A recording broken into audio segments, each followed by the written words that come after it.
sorry I haven't a clue, the antidote to panel games.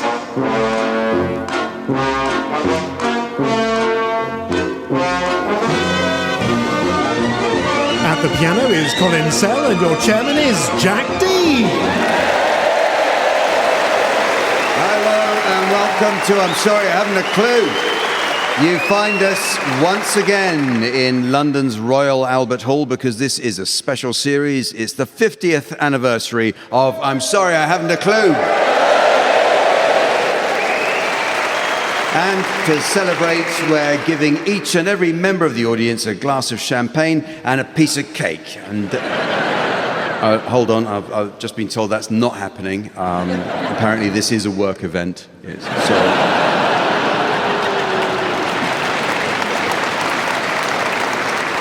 Yes, it's our 50th birthday this year, but we're not alone in celebrating. ITV's Emmerdale is 50, film star and wrestler Dwayne "The Rock" Johnson is 50, and I was surprised to see on her agent's website, Anne Robinson is 38.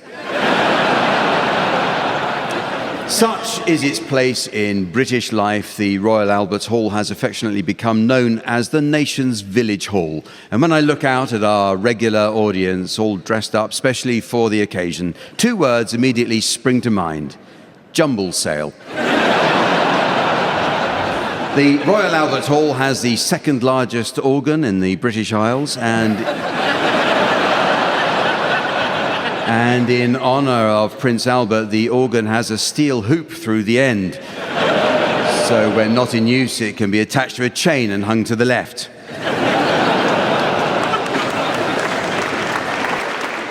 In 1912, a memorial concert took place at the Royal Albert Hall to commemorate the sinking of the Titanic. And if you're interested to know how that went down, it was slowly at first, then quickly with loads of bubbles.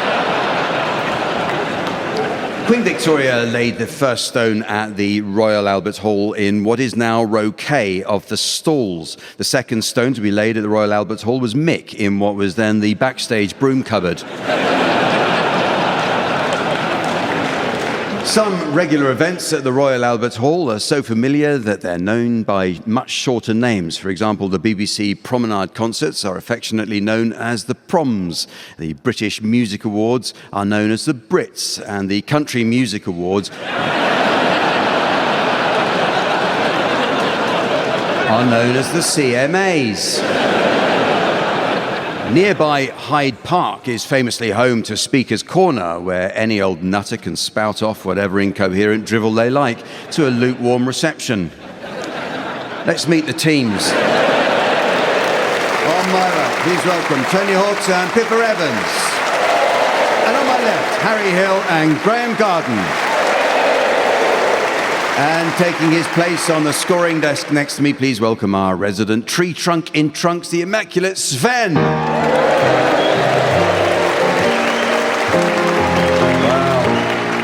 Well, we start this week with some new additions to the Uxbridge English Dictionary.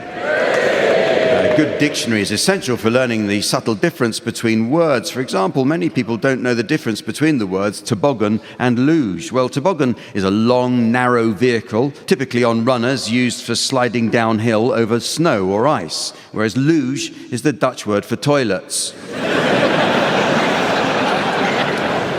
But the meanings of words are constantly changing, teams, so your suggestions, please, of any new definitions you may have spotted recently. Pippa, you can start. Migraine. That corn doesn't belong to you. Tony. Email. Letter arrives in Yorkshire. Graham. Chuckling. A very short throw. And Harry. Clamp. To applaud in mittens.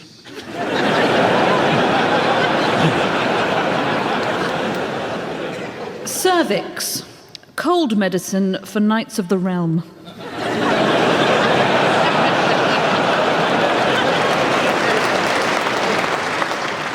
Spreadsheet. What an Italian farmer does to his fields in spring. Diversity. A college for undertakers.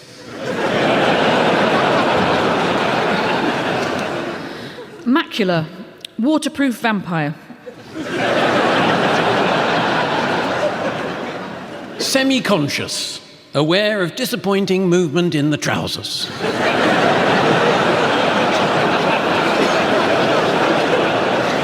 Hillary, the opposite of flattery.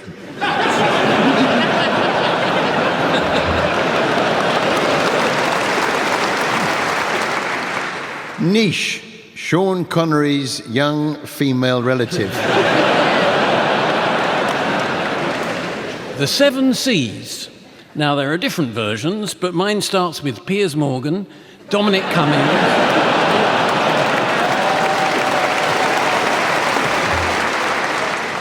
Quiche, what Sean Connery uses to open his front door.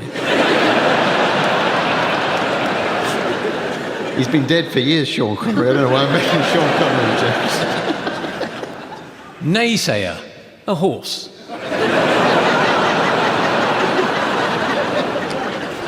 Prefect, Irish foreplay.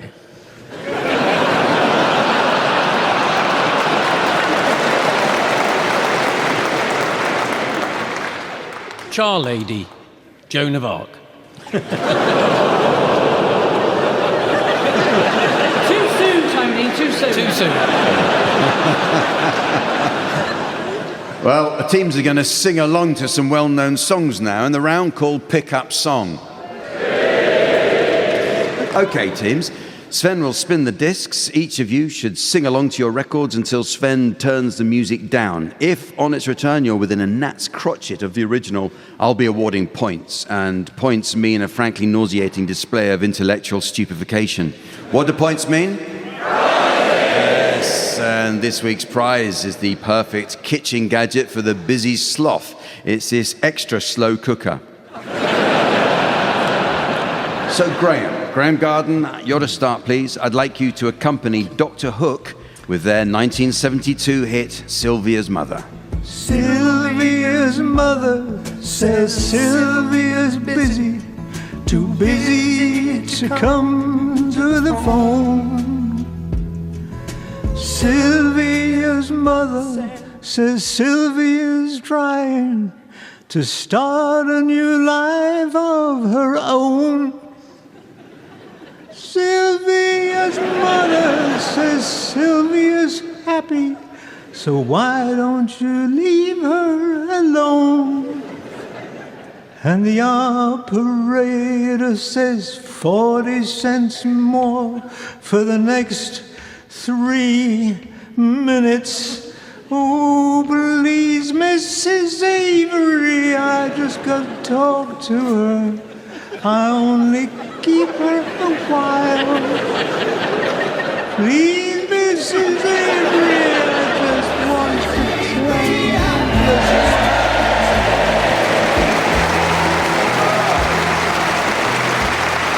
Graeme Garden there. Of course, without Graeme, none of us would be here tonight, would we? I'll just leave that out there.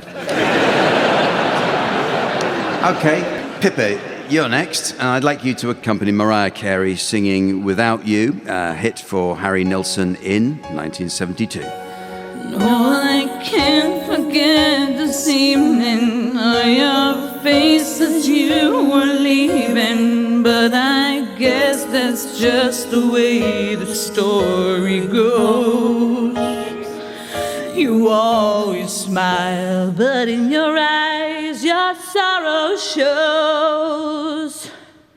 Yes, it shows.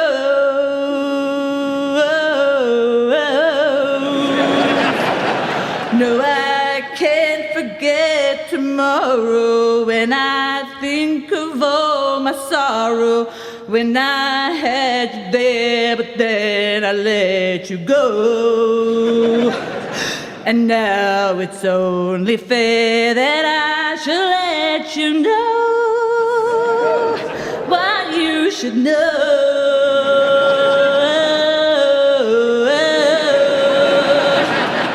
I can't live if living is without you.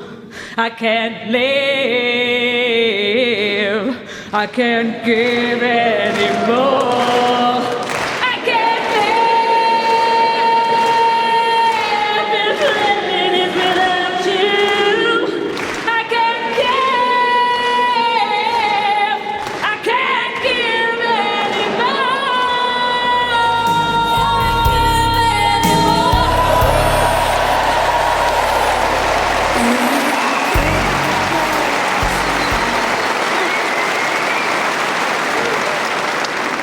Well, what matters is you overcame your shyness and you gave it a go.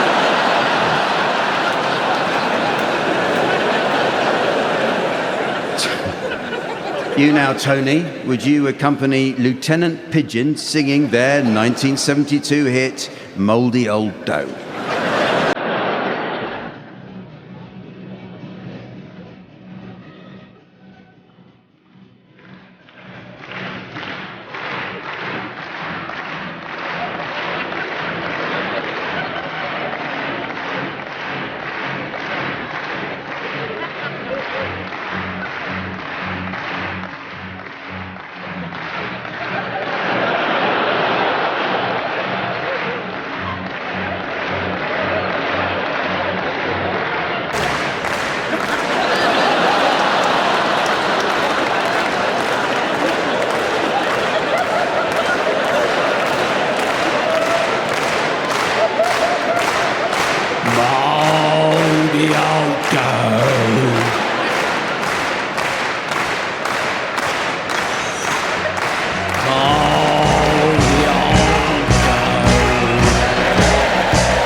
Tony Hawk's singing Lieutenant Pigeon with their mouldy old dough, and all the audience here at the Royal Albert Hall clapping along to Rule Britannia, apparently.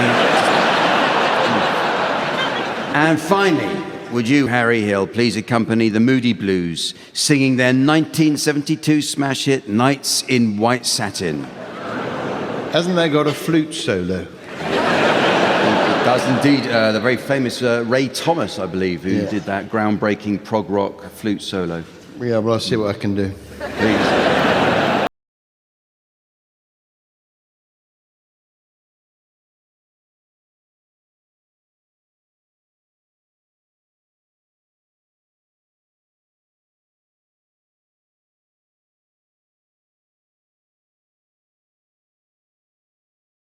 Because I love you.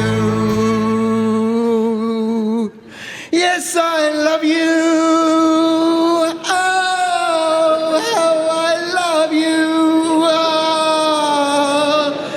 I love you.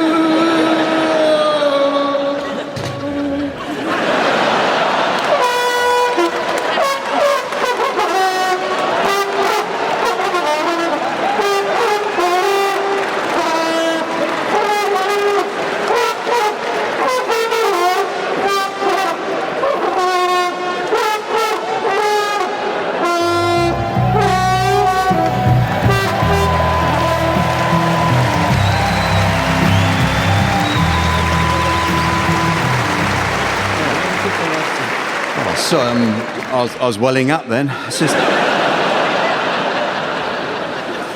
Well, the teams are going to do a spot of acting for us now in the round called Sound Charades.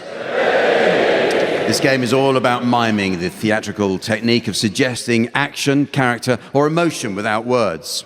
The spiritual home of mime is France, and the silent art form came under the spotlight there recently after Le Figaro exposed a controversial government program of the 1960s where hundreds of French children were shipped off to mime school and were never heard from again.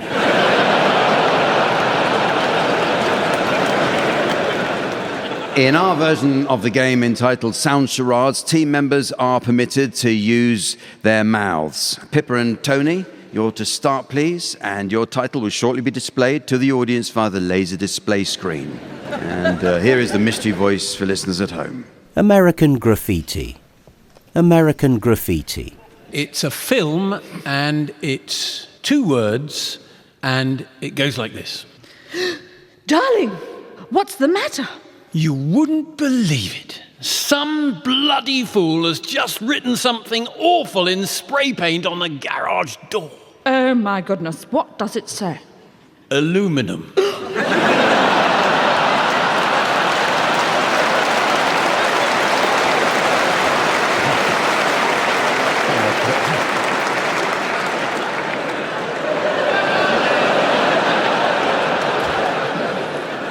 What is it?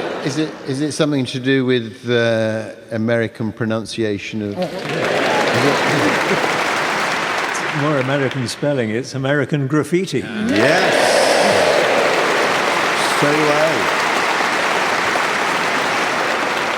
So your turn now, Graham and Harry. Your title is being exhibited on the laser display board. And here again is the mystery voice for listeners at home. Jack Reacher. Jack Reacher. And this is a book, a TV series, a movie, and it's 2 words. Hello there, I'm Cyril. I'm from the AA. Sorry I'm late. Yes, why is that? Well, I'm from the AA. Oh, right, fair enough. So it's a flat tyre, is it? Yes, look at it. Flat as a pancake in a Corby trouser press. Oh, you do that as well, do you? Yes. Well, I find it keeps them warm when you're looking for the maple syrup. And flat. And flat, yes. Absolutely, flat. Flat tyre, not a problem. I'll just change that for you. Fantastic. Oh, I need the thing that raises the car up off the road. But I've got very short arms.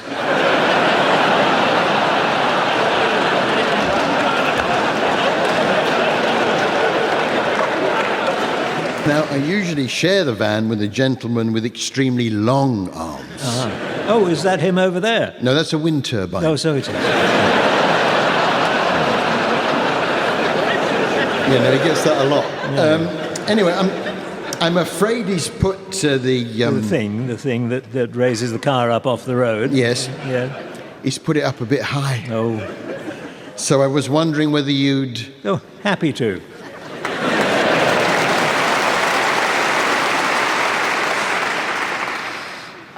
I've got no idea. Something about Jacks. Jack? It's got to be lower. The Jack's got to be lower. Do you think it was too high? Too high. Reach. Jack! Oh, Jack Reacher! Yes.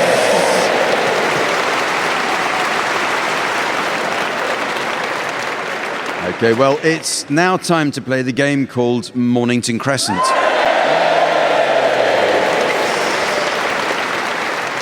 Well, this is a landmark moment to celebrate our visit to the Royal Albert Hall. We have been given special permission to play Royal Mornington Crescent. Yeah. Our teams are ready. And here to help us through the Royal Mornington Crescent metaverse, we welcome our commentator, royal correspondent, Nicholas Witchell. Nicholas, may I say what a pleasure it is to have you on the show. The pleasure is entirely mine. I presume you're not nervous. I'm no stranger to these events. Yeah, well, you're no stranger than Jenny Bond. Right, teams, to mark the occasion, we'll be playing elementary rules, but with Lord Talbot's variation.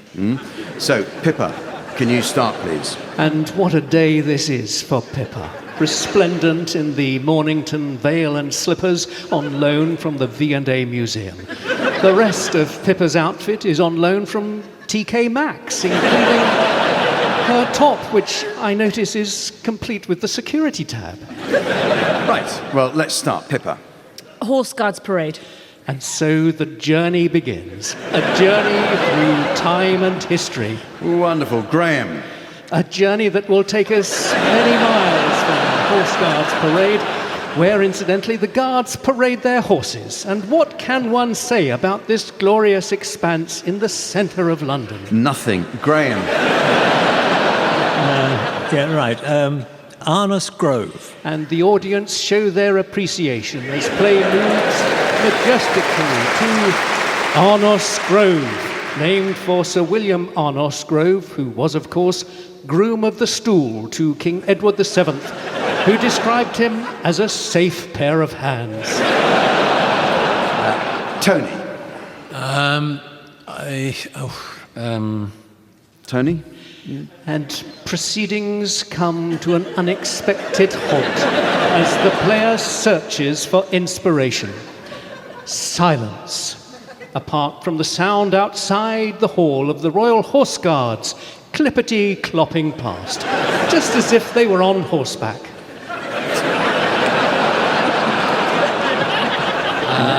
I've got it, Lancaster Gate. And at last, Tony, resplendent in his own brand leisure wear, smock and bonnet, thrills the spectators as he makes his first and perhaps his greatest mistake of the day.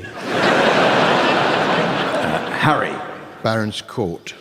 And as play passes to Baron's Court, we can see each of the barons in the audience tonight rising to their feet, resplendent in their coronets and scarlet robes, edged with a trim of vermin, mostly rats and mice. And Royal Oak. Pippa again, reminding us of the legend that when he was on the run from Cromwell's Roundheads after the Battle of Worcester, the future King Charles II hid in the Royal Oak Underground Station. Canada Water. And how nice to see the Commonwealth is not forgotten on an occasion like this. Clever use there of the Bennett shift by Graham, resplendent in his herald's tabard and cycling lycra. I'll go St James's Park. Seven Sisters. Sorry, Pippa, can't let you have that. The Seven Sisters were commoners, not aristocrats. Is that in the rules? Some kind of protest going on here. Graham. Knightsbridge. Excellent. Oh, so you accept knights but not sisters. All right, okay. Well, I protest. I'm protesting. I protest. It's all right, Jack. I know what to do. I know how to handle protesters live on air. Oh, do you? I will sit on her What? while the rest of you get on with it. Thanks, Nicholas. Tony. Get off me, Nick. You're so bony. Regent's Park. The park named for George IV, the Prince Regent, famous for his chain of cinemas. I'm going to invoke Lord Talbot's shift. Victoria. Aha! Mornington Crescent.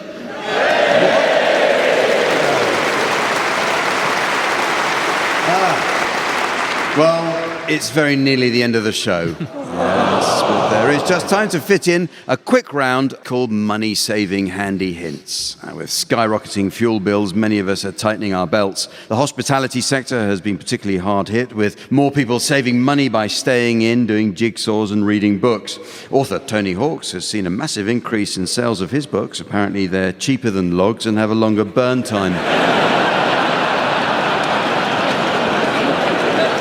So, teams, I'll provide you each with some genuine answers to questions from listeners seeking money-saving tips about the home. And your job is to suggest what the original question might have been, okay? So, Pippa, here's the first answer, and can you guess what the original question was? So, it is switch it off with 10 minutes to go.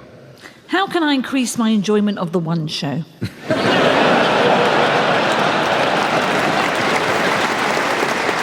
It was actually, the question was, how can I reduce the time it's on when cooking a dish in the oven?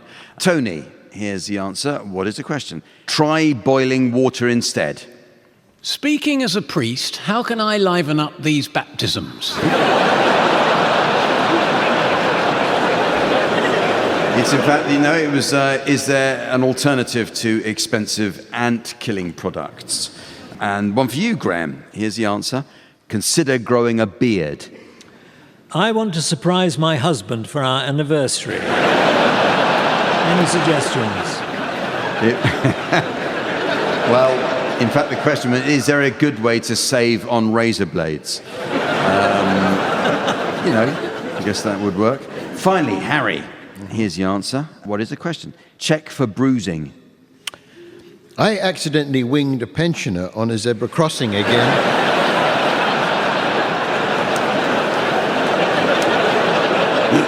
I was on my way back from the greengrocers at the time, and as I abandoned the car and made my way across the golf course, because I'd been drinking, I dropped my carrier bag of peaches.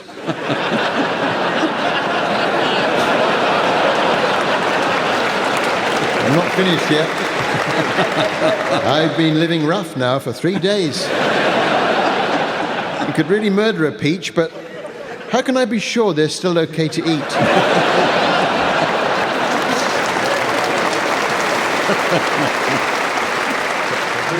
Well, Funnily enough, you are very close. It's how can I ensure my fruit will last before I buy it? I mean, so you're almost there. But here's some for any of you to have a go at, okay? Just come in when you can. This is the answer. I want to know the question again. It's harder and lasts longer. Why do some women prefer the Times cryptic crossword to sex?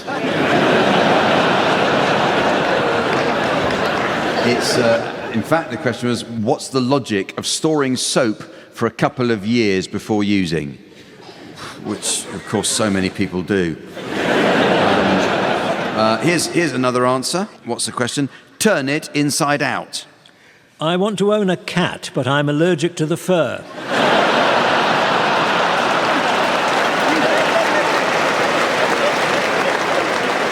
In fact, the question was actually, help, I have 2 left-handed marigold rubber kitchen gloves and don't want to buy a replacement pair. How can I make a left-handed glove? Oh, shut up. And finally, here's the answer. What's the original question? Sew sequins over the holes. How do I get Craig Revel Horwood interested in sorting out my mouse infestation?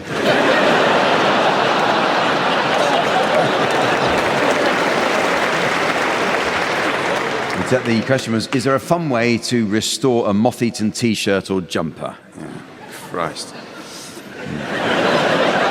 Well, no, what I meant was thank you, teams.